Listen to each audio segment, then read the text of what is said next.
Nous allons ouvrir nos Bibles. Nous allons continuer ce message que nous avons commencé de la porte du cœur. Aujourd'hui, nous lirons en Matthieu 21, versets 21 et 22.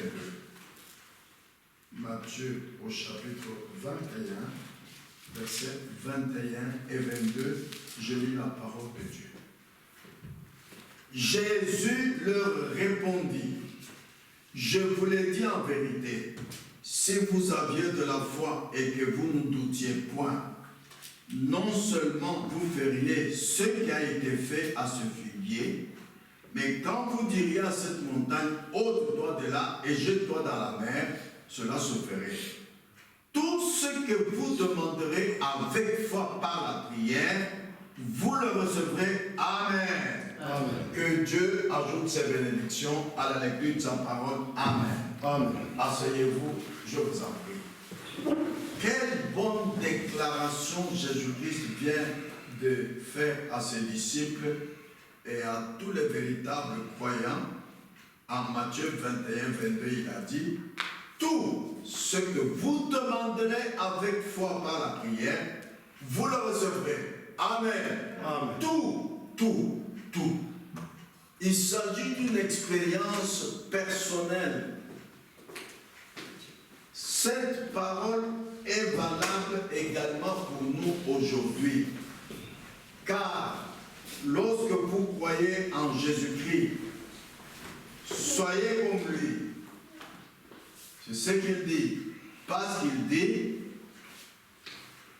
Jésus leur répondit, je vous le dis en vérité, si vous avez de la foi et que vous ne doutiez pas, non seulement vous feriez ce qui a été fait à ce figuier.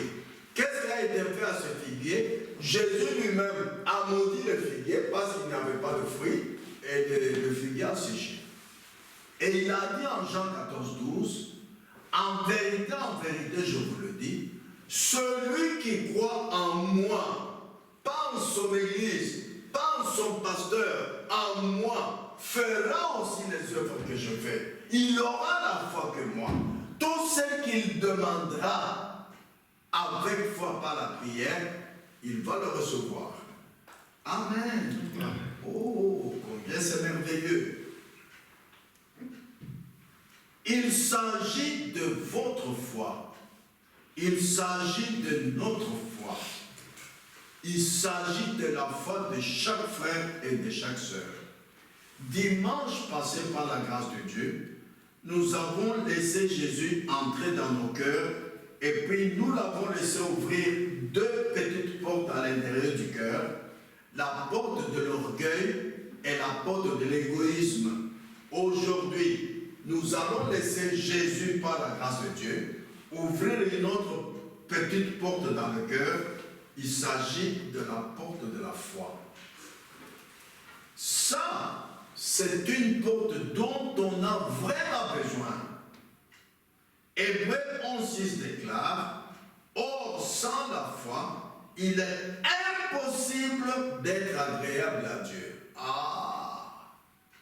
Peu importe combien d'années vous avez fait à l'assemblée, peu importe que vous venez tous les jours à l'assemblée, peu importe que vous chantez bien, que vous vous conduisez bien. Rappelez-vous les vierges folles, elles n'avaient aucune faute. Elles étaient saintes, irréprochables, mais elles ont manqué le baptême du Saint-Esprit. Sans la foi, il est impossible d'être agréable à Dieu. C'est pourquoi, frères et sœurs, il nous faut travailler dur là-dessus, sur la petite porte de la foi. Frères et sœurs, chacun de nous, vous êtes entrés dans l'église et il se peut que vous ayez accepté Christ comme votre sauveur personnel, mais vous n'avez simplement pas la foi. Vous dites, non, j'ai la foi. Ah, est-ce que votre foi accomplit ce que Jésus a dit en Matthieu 21, 22? Tout ce que vous demanderez avec foi, vous le recevrez. Alors apportez-nous des témoignages. J'ai dit, nous allons prier. Celui qui a des témoignages de ce que Dieu a fait dans sa vie, je lui demande de nous apporter ça. Vous voyez? vous êtes entrés dans l'église, vous êtes repentis, vous avez été baptisés du baptême biblique au nom de Jésus-Christ. Vous avez accepté Jésus-Christ comme votre sauveur personnel, mais vous n'avez simplement pas la foi. Jésus a dit, tout est possible à celui qui croit. C'est dans Marc chapitre 9, verset 23. Tout. Et Jésus a dit, tout ce que vous demanderez avec foi par la prière, vous le recevrez. Tout, n'importe quoi, tout. Voilà la foi. Jésus frappe à la porte. C'est ce que nous avons vu les 2 dernières prédications dans Apocalypse 3, 20. Jésus frappe à la porte. Si quelqu'un entend et ouvre la porte, il entrera chez lui. Jésus souperait avec lui et lui avec Jésus. Beaucoup de ceux qui pensent que Jésus est entré dans le cœur, oui, mais ce n'est pas une partie du verset sur lequel vous devez vous baser. C'est tout le verset. Si vous avez entendu Jésus frapper à la porte de votre cœur, vous lui avez ouvert, il est entré, il soupera avec vous et vous avec lui. Voilà. Lorsque vous laissez Christ entrer dans votre cœur, vous ne laissez pas Christ gouverner votre vie. Il veut être chef, dirigeant. Il veut être le Seigneur de votre foi. Mais vous ne le laissez pas ouvrir la porte de la foi. C'est pourquoi vous n'aurez pas une foi qui tient bon. La Bible dit, dans Éphésiens 2, verset 8, car c'est par la grâce que nous sommes sauvés, par le moyen de la foi, et cela ne vient pas de vous, c'est le don de Dieu. La foi vient du cœur. Ce n'est pas la foi qui est basée sur vos facultés intellectuelles. Non. La véritable foi vient du cœur. Quand Christ est dans le cœur, vous lui avez laissé prendre la porte de la foi, vous l'avez laissé être votre chef, votre dirigeant, il vous conduit en toutes choses, jusqu'à ce que vous parlerez comme l'apôtre Paul. Ce n'est plus moi qui vis, c'est Christ qui vit en moi. Amen. Christ dans votre cœur manifestera la véritable foi, manifestera la puissance du Saint-Esprit. Amen. Manifestera l'accomplissement de toutes les Écritures. Si seulement Christ peut entrer dans votre cœur et ouvrir, et vous le laissez ouvrir la petite porte de la foi, vous pourrez voir cette œuvre complètement achevée à Golgotha par Christ. Par conséquent, cette petite porte qu'est la foi, la foi n'essaye pas. La foi sait où elle se tient. La foi a des muscles. Et quand elle se lève avec ses gros muscles, tout ce qui est contraire s'assied. La foi est le patron, le chef. Et tout est possible à ceux qui croient. Tout. Il s'agit de ceux qui ont la véritable foi. Pas la foi intellectuelle. Non. Si vous avez la foi, alors demandez de grandes choses. Ayez la foi pour de grandes choses. Si vous avez la foi, demandez beaucoup. Demandez en abondance, afin que votre joie soit parfaite. Si vous avez la foi, désirez beaucoup de choses dans votre cœur. Et la Bible dit, Dieu lui donna ce que son cœur désire. Ça va s'accomplir. Amen. Écoutez ceci. Dans la porte du cœur de 1958, au paragraphe 35, frères et sœurs, n'ayons pas une foi comme la foi dénominationnelle. Non. Réveillez-vous. Jésus revient bientôt. Tout est possible à celui qui croit. Tout est possible à ceux qui croient. Tout. Eh bien, direz-vous, je pourrais trop demander à mes frères Branham. Vous ne pouvez pas lui demander assez. Il aime faire cela pour vous.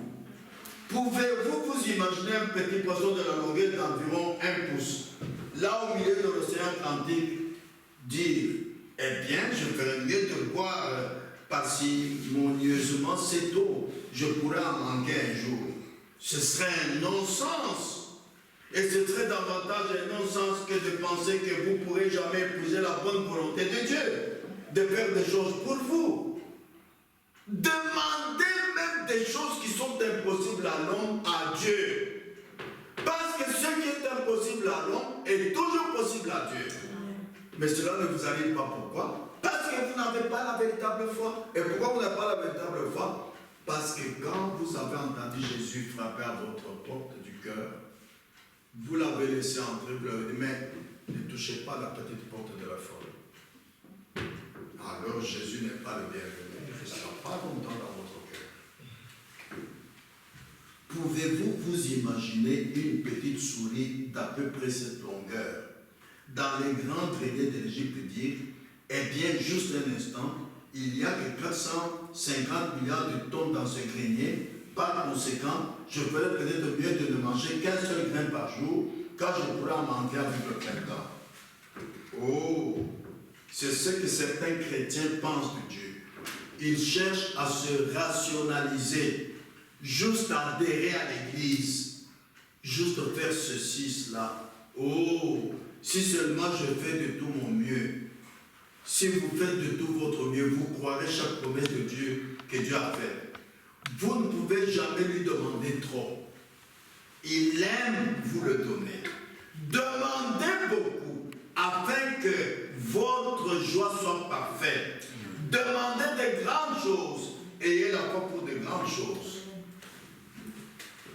Je vous demanderai d'y penser parce que nous allons mettre cela en pratique jeudi prochain par la grâce de Dieu. Ne demandez pas que des petites choses naturelles. Non. Demandez de grandes choses à Dieu. Alors vous pourrez tester pour voir si réellement vous avez la foi. Parce que tout, la Bible ne ment pas, tout est possible à celui qui croit. Amen. Ah, la raison pour laquelle vous n'arrivez pas à faire cela, c'est parce que lorsque Jésus a frappé à la porte de votre cœur, vous avez laissé entrer Jésus dans votre cœur et vous lui avez dit, Jésus, tu m'as sauvé, ne me laisse pas aller en enfer, mais ne te mêle pas parce que peut-être le docteur en philosophie a raison. Il se peut que les jours de miracle soient passés. Oh, tu as la foi qui vient des facultés intellectuelles. Tu n'as pas laissé Jésus ouvrir la porte de la foi. Parce que la foi ne vient pas de vous, c'est le don de Dieu. Éphésiens 2, verset 8. Pourtant, nous avons lu dimanche passé, dans la brochure La Porte du Cœur de 1958 au paragraphe 31, je veux que mon expérience soit assortie à la Bible de Dieu. Pas selon ce que les frères disent, pas selon ce que mon mari dit, pas selon ce que ma femme m'exhorte, selon la Bible de Dieu. Pas dans notre église, non. C'est dénominationnel cela. Je veux que mon expérience soit assortie à la Bible de Dieu. Amen. Ah, c'est dans la porte du cœur de 1958 au paragraphe 31. Maintenant, écoutez dans la porte du cœur de 1959 au paragraphe 29, Frère Homme nous dit ceci. La Bible peut tout tondre. Écoutez maintenant, pourquoi est-ce que nous disons qu'il faut que mon expérience soit associée à la Bible de Dieu? Qu'est-ce que la Bible va faire? La Bible peut tout tondre, tout l'orgueil et tout le reste, et vous en débarrasser. Amen. Amen. Ah. Si vous êtes un agneau, vous ne direz rien à ce sujet. Quand la Bible se met à tondre tout sur vous, vous vous laisserez être tondu. Écoutez ce que la Bible dit. Lisons en Jean 10, versets 4 à 6. La Bible dit, lorsqu'il a fait sortir toutes ses propres brebis, il marche devant elles et les brebis le suivent parce qu'elles connaissent sa voix. Elles ne suivront pas un étranger, mais elles fuiront loin de lui parce qu'elles ne connaissent pas la voix des étrangers. Vous voyez? Les brebis suivent le berger Jésus-Christ. C'est lui qui est leur conducteur. Et le prophète dit, si vous êtes un agneau sacrifie tout ce qu'il a. Mes enfants qui sont ici savent qu'un jour, qu'on avait un mouton dans la famille, on l'a tué. Tu te souviens, sur Aurélien, à Colosie? Et on a dit, on va voir, comme on dit que quand on tue un mouton, il ne pleure pas, il ne crie pas. Eh bien, le travailleur a le sang coulé, le mouton n'a pas crié. Tu te souviens? Non. Tu as oublié? C'était à Colosie. Je me souviens. Quand nous habitions sur l'avenue Nyons. Et moi, je suis parti comme ça, j'ai dit, en tout cas, frère, un agneau sacrifie tout ce qu'il a. Un agneau n'a que la laine. Mais il reste couché sur place et se laisse tondre sans rien dire à ce sujet. Quand on vient tondre sa laine, il ne crie pas. Voilà ce que c'est qu'avoir l'expérience associée à la Bible de Dieu. C'est selon Jean 10. Jésus dit, mes brebis entendent ma voix et elles me suivent. Et c'est ça le problème. Nous ne voulons pas ouvrir cette porte-là. Nous aimerions être comme tout le monde. Lorsque vous acceptez Jésus, soyez comme lui. C'est ce qu'il dit. C'est ce qu'il a dit à ses disciples en Marc 21 que nous avons lu. Frères et sœurs, la raison pour laquelle vous n'arrivez pas à faire cela, comme Jésus a dit que tout est possible à celui qui croit, c'est parce que Jésus a frappé à la porte de votre cœur. Vous avez laissé Jésus entrer, mais vous ne lui avez pas laissé ouvrir la petite porte de la foi. Et ce que nous venons de lire, que votre expérience doit être associée à la Bible de Dieu, voilà le genre d'expérience que nous devrions faire. Quand Christ entre, il est le bienvenu alors. Vous le laissez ouvrir toutes les petites portes. Alors il reste dans ton cœur. Et il est le baptême du Saint-Esprit. Et le baptême du Saint-Esprit, c'est la circoncision du cœur. Abraham, Dieu lui a exigé la circoncision de la chair, mais nous, la postérité d'Abraham, Dieu exige la circoncision du cœur.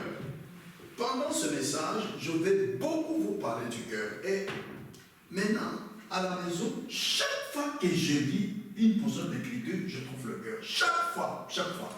J'ai déjà des notes sur le cœur, peut-être 20 versets.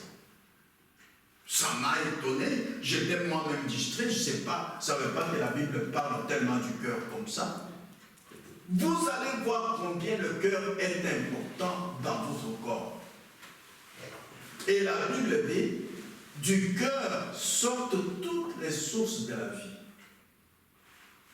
Quand Christ entre, il est le bienvenu, et vous le laissez entrer toutes les petites portes, il reste dans le cœur, alors Christ est le baptême du Saint-Esprit. Et c'est la circoncision du cœur. Il veut être chef. Il veut que vous lui suiviez lui. La Bible dit, quand le Saint-Esprit viendra, il vous conduira dans toute la vérité. Mais le problème est que les croyants veulent se conduire eux-mêmes par l'intellect, par les facultés intellectuelles. Ça, c'est faux. C'est une mauvaise expérience. Quand le Saint-Esprit vient dans ton cœur, laisse-le te conduire dans toute la vérité. Alors en ce moment, vous parlerez comme Paul en disant, ce n'est plus moi qui vis, c'est Christ qui vit en moi. Ah! Voilà la véritable foi qui vient du cœur. Ce n'est pas toi, c'est Christ en toi. Et la véritable foi vient du cœur. Le véritable amour vient du cœur. C'est pourquoi tous ces mariages dans lesquels vous voyez les divorces, c'est parce que l'un ou l'autre n'avait pas la foi du cœur, n'avait pas l'amour qui vient du cœur. Il avait l'amour parce qu'il a vu dans sa beauté que la femme était très belle. Il lui baisait, il dit je t'aime. Voyez? Alors après quelques années, divorce. Mais quand le véritable amour vient du cœur, il n'y aura pas de divorce. Quand la véritable foi vient du cœur, tout est possible à celui qui a cette foi-là. Écoutez ce que le prophète nous dit dans l'âge de la Odyssée, au paragraphe 276. Il dit ceci.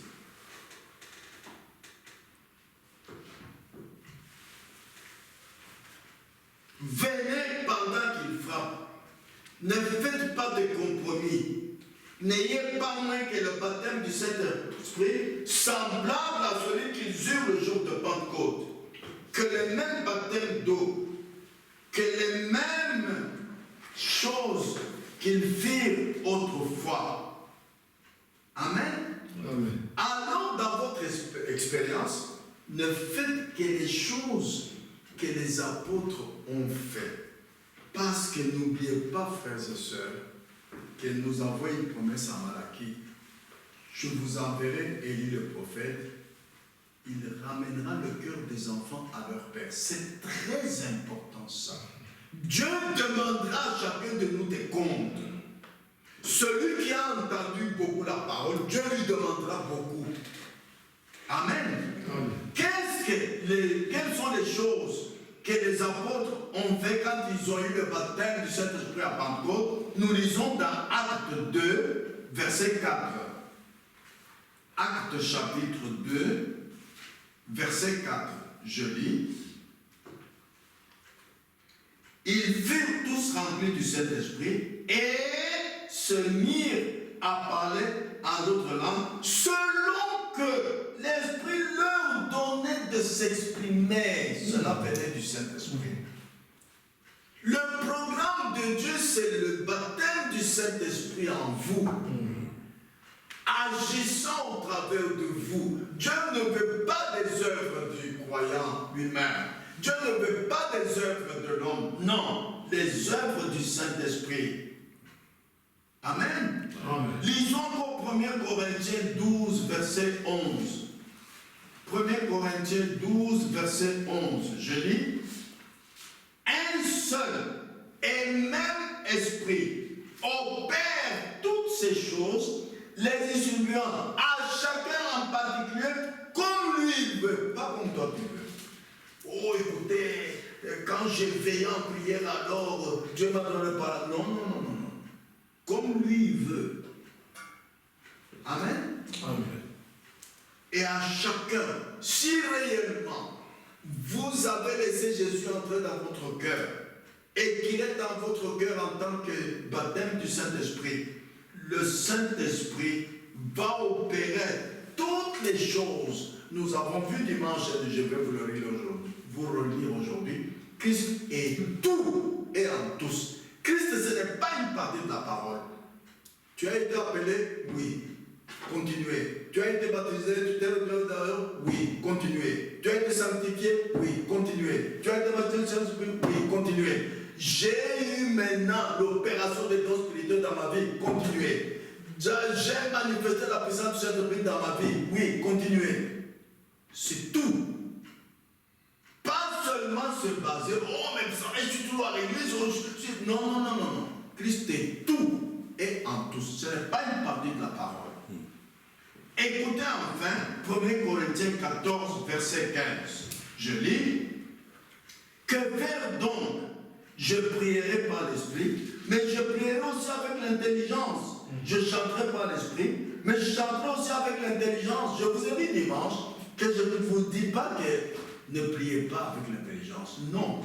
Mais s'il y a dans ta vie que rien qui vient du Saint-Esprit, il y a quelque chose qui ne va pas. La foi véritable ne conduit pas le croyant comme ça. Non. Il faut que la foi vous conduise à manifester les choses qui viennent du Saint-Esprit. Que le Saint-Esprit opère en toi. Amen. Amen. Tu peux chanter avec l'intelligence, mais un jour que tu chantes par l'Esprit. Tu peux prier avec l'intelligence, oui, mais un jour que tu pries par l'Esprit. Tu peux te réjouir en disant, oh, mais j'ai demandé, Dieu m'a donné. Mais qu'un jour Dieu te donne une chose impossible qu'aucun homme ne peut pas donner, que tout le monde s'étonne, même tes collègues, même tes membres de famille, oh, mais personne n'a jamais eu ça, c'est impossible. Oui, c'est Dieu qui m'a donné. Amen.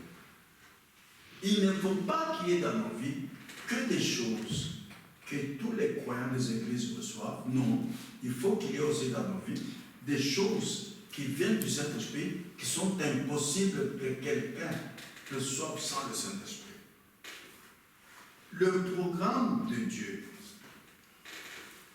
réellement, dans cet âge, c'est Christ en vous. Et il frappe à la porte. Et vous avez besoin réellement du baptême du Saint-Esprit comme celui que les apôtres ont eu. Et je vous ai montré comment il est ce Saint-Esprit-là. C'est lui qui te conduit. C'est lui qui agit en toi. C'est lui qui manifeste la puissance du Saint-Esprit, pas toi. Mais, qu'est-ce que le message à l'Église nous montre dans ce temps de la fin? Écoutez ce que le prophète nous dit dans l'âge de la Odyssée, au paragraphe 263. C'est vraiment triste. C'est très triste. Qu'est-ce que le message à l'Église nous montre ensuite? La croissance de l'esprit, certainement pas, mais plutôt le déclin de l'esprit. Un déclin continuel. Le message de chaque âge de l'Église ont toujours condamné le dénominationalisme. Dans chaque message à l'Église, nous voyons que l'Église était constamment sur le déclin et ne voulait pas l'écouter. Le message à l'Église ne tient aucun compte des dénominations. Qu'est-ce qu'une dénomination? C'est la Bible de Dieu mélangée avec le raisonnement humain. C'est ça la dénomination. Tant que vous mélangez votre raisonnement, vos facultés intellectuelles, vous les mélangez avec la Bible, vous êtes dénominationnel. Dieu n'est pas avec vous. L'Église de Dieu sait, ce n'est plus moi qui vis, c'est Christ qui vit en moi. L'Église de Dieu sait, prier, prier, attendre jusqu'à ce que le Saint-Esprit descende et te conduise. Voilà l'expérience de Pentecôte. Désirez cela dans ton cœur. Les 120 personnes dans la chambre haute ne posaient des questions à personne. Montrez-moi dans la Bible, là où ils ont parlé, poser des questions à quelqu'un. Non. Chacun s'attendait au Saint-Esprit. Chacun croyait que le Saint-Esprit descendra en moi. Voilà l'Église de Dieu. Mais la dénomination, vous avancez, mais écoutez, mais faisons ceci, Dieu lui-même connaît. Non. Ça, c'est ce que le serpent a fait avec Ève au jardin d'Éden. Prendre son raisonnement, ajouter à la parole de Dieu. Les dénominations produisent des soi-disant chrétiens, des hybrides, qui ne connaissent rien de Dieu ou du Saint-Esprit. Vous avez compris? Faites attention à ne pas ajouter jamais votre raisonnement à la parole de Dieu. Alors vous êtes un soi-disant chrétien. Vous êtes un hybride. Amen. Amen. Tout est possible à celui qui croit. C'est pour ceux qui croient et qui placent leur foi sans mélange dans les œuvres achevées par Christ. Amen. Amen. Je crois que nous avons réellement besoin du baptême du Saint-Esprit. C'est le programme de Dieu dans cet âge de la Odyssée, comme dans tous les âges passés. Et Jésus frappe à la porte, d'après Apocalypse 3, 20. Alors il faut d'abord la foi véritable pour avoir le Saint-Esprit. Et je viens de vous dire que pour avoir la foi véritable, quand vous laissez Jésus franchir la porte de votre cœur, dites-lui, soyez le bienvenu, faites comme chez vous. Tout ce que vous voyez dans mon cœur, faites-en, faites comme vous voulez avec ça. Touchez à la porte de l'égoïsme, Seigneur. Touchez à la porte de l'orgueil. Touchez à la porte de la vie privée. Touchez à ma porte de la foi. Faites-en ce que vous voulez. Voilà comment recevoir Jésus. Jésus, lorsqu'il frappe à la porte, il faut d'abord la foi véritable pour avoir le Saint-Esprit. Parce que Colossiens 3,11 déclare, Christ est tout et en tous. Il t'a appelé, oui. Il faut aussi que tu sois justifié. Justifié, il faut que tu sois sanctifié. Sanctifié, il faut que tu sois baptisé du Saint-Esprit. Sanctifié du Saint-Esprit, il faut que tu manifestes la puissance du Saint-Esprit. Il faut que tu manifestes l'opération de dons spirituels. Alors, aspirez au don. Parce que tout est possible à celui qui croit.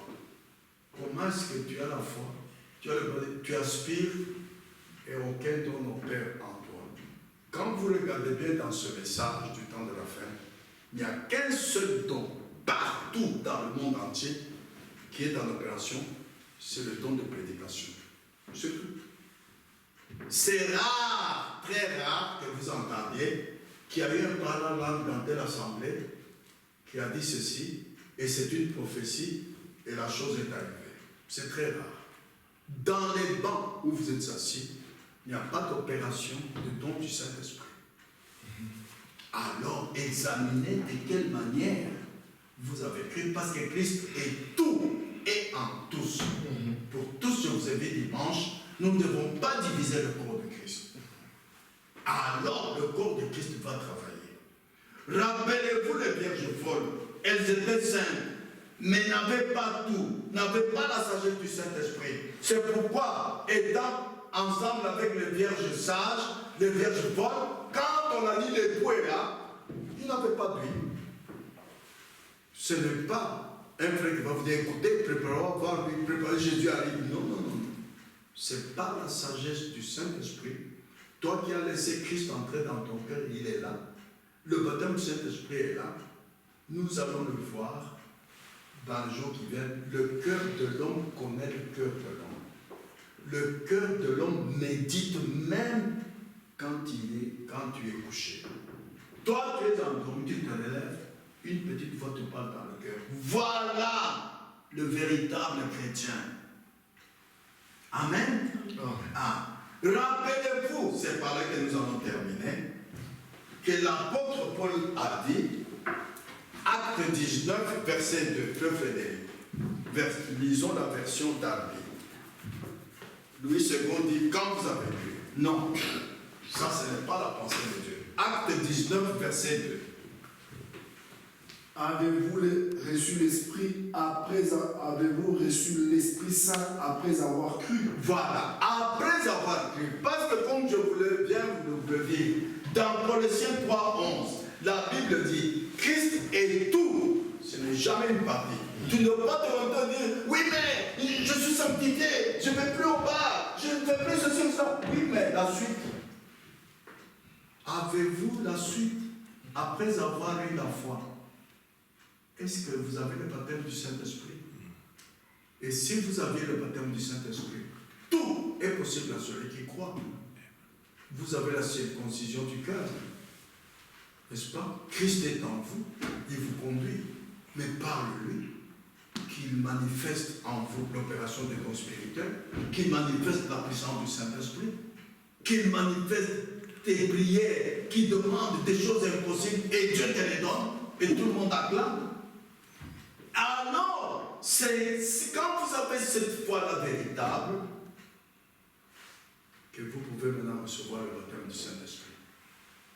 avez-vous reçu le Saint-Esprit après avoir cru, c'est-à-dire après avoir eu la foi véritable, après avoir ouvert ton cœur à Christ qui a frappé à la porte de ton cœur, il est en train, tu l'as laissé toucher à la porte de la foi, Christ lui-même est dans ton cœur, il est la foi, il va manifester la foi.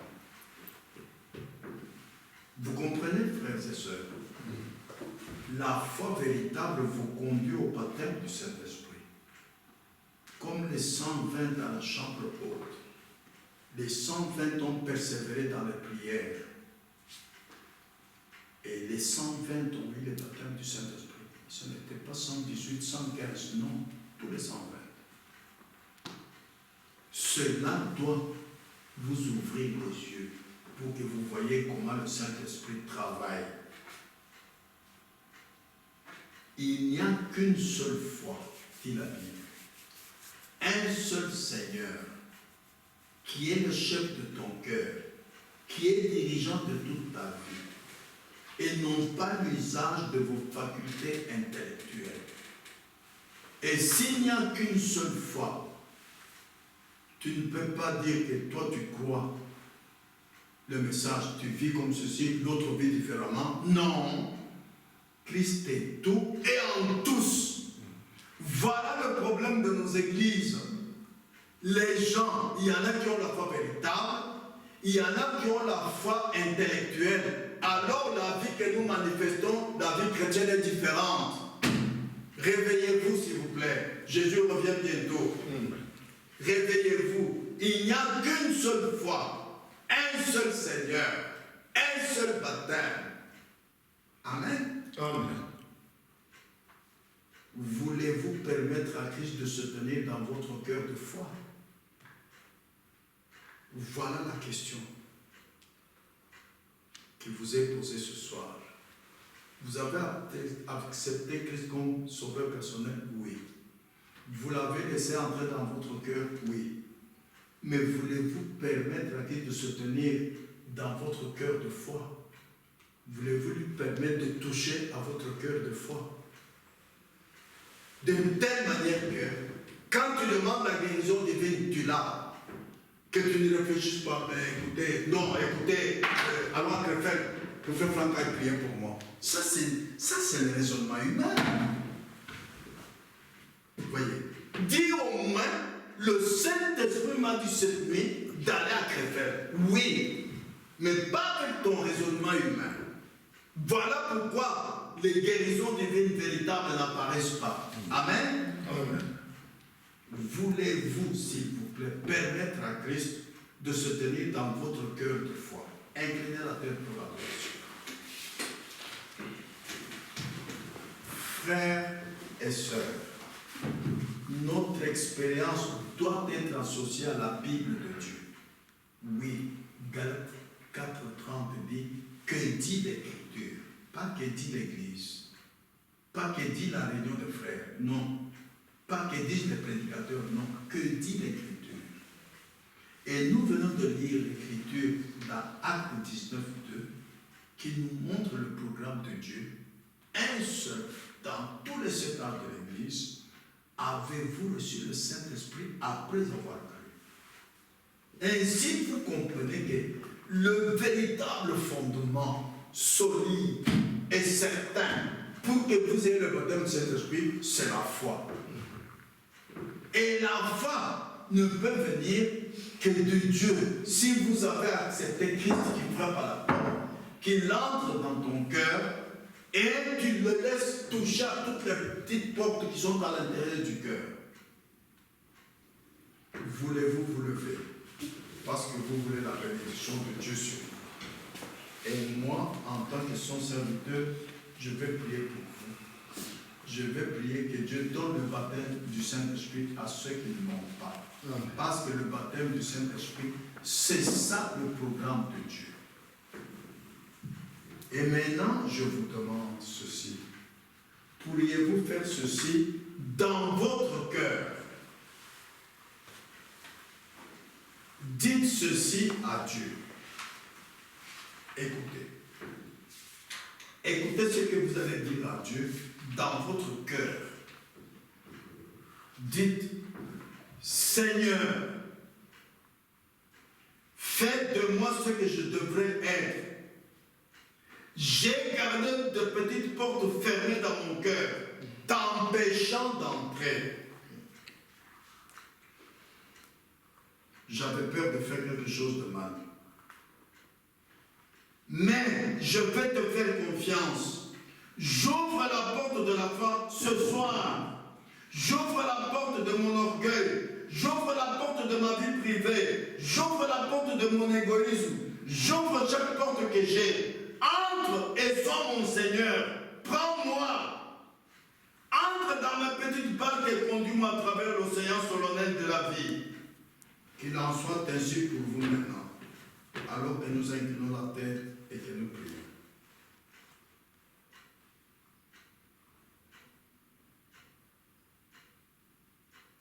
Je vais d'abord prier pour vous en tant que serviteur de Dieu. Ensuite, vous allez prier. Seigneur notre Père, nous t'apportons ces trophées de ta grâce par ton glorieux Saint-Esprit, ô Dieu. Quelle soirée nous avons d'entendre des merveilles pareilles et de voir toutes ces personnes ici debout étant dans le besoin, invoquant le Dieu qui pourvoit à tous nos besoins selon ses richesses et sa gloire par Jésus-Christ. Nous te prions, Seigneur Dieu, de bénir chacun d'eux, de pardonner chaque péché. Ils ouvrent les portes de leur cœur. Entre Dieu notre Père Céleste et prends possession. Remplis-les du Saint-Esprit. Ouvre leurs yeux, Seigneur. Ouvre leur langage. Ouvre tout ce qu'ils font. Puisse cela voir la touche du Saint-Esprit. Accorde le Père pour voir tous leurs besoins, quels qu'ils soient. Accorde-leur le baptême du Saint-Esprit par-dessus tout, Père Céleste, ce soir. Accorde-le, prends-les sous ta charge, au nom de Jésus-Christ. Amen.